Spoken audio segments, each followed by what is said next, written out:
আসসালামু আলাইকুম। আমাদের শরীরে যেসব ক্যান্সার হয় তার মধ্যে সেকেন্ড মোস্ট কমন ক্যান্সার হচ্ছে মুখের ক্যান্সার। কনসার্নের বিষয় হচ্ছে প্রতি বছর প্রায় 7,000 থেকে 14,000 আমরা মুখের ক্যান্সার রোগী শনাক্ত করি। এছাড়া যেসব ক্যান্সারগুলো শরীরের বিভিন্ন অংশে ছড়িয়ে যায় তার মধ্যে 20%ই হচ্ছে ওরাল ক্যান্সার বা মুখের ক্যান্সার। এখন প্রশ্ন হচ্ছে যে এই মুখের ক্যান্সারটা কেন হয়, কারণ এটা এখন একটা অ্যালার্মিং ফ্যাক্টর হয়ে দাঁড়িয়েছে। মুখের ক্যান্সার হওয়ার সবচেয়ে বড় কারণ হচ্ছে তামাকজাত দ্রব্য।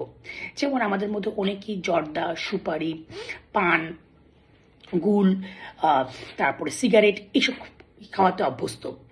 এইসব ব্যক্তিদের মুখের ক্যান্সার হওয়ার সম্ভাবনা সবচেয়ে বেশি থাকে।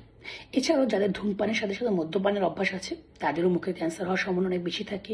হিউম্যান প্যাপিলোমা ভাইরাস 16 নামে একটা প্রকরণ আছে যেটা মুখের ক্যান্সার তৈরি করে। এছাড়াও কিছু দুর্বল মৌখিক স্বাস্থ্যবিধি, যেমন কারো কারো ভাঙ্গা দাঁত থাকে, দাঁতের শার্পনেস থাকে, কিংবা ভুল মাপের কিছু কৃত্রিম দাঁত সে ইউজ করে যেটা কন্টিনিউয়াস আমাদের জিহ্বা বা ঠোঁট বা নাড়িতে আঘাত আনছে, এইসব থেকে মুখের ক্যান্সার হতে পারে। যারা অনেক দীর্ঘ সময় ধরে সূর্যের আলোয় থাকে তাদের ঠোঁটের ক্যান্সার অনেক বেশি হয়। যারা খুব বেশি অপুষ্টিতে ভোগে তাদেরও মুখের ক্যান্সার হওয়ার প্রবণতা সবচেয়ে বেড়ে যায়। তা এখন আমাদের এই মুখের ক্যান্সার হওয়ার প্রতিরোধ করার উপায়টা কি? সবচেয়ে প্রতিরোধ হচ্ছে যেই সব কারণে মুখের ক্যান্সারগুলো হয় সেই কারণগুলোকে বর্জন করা।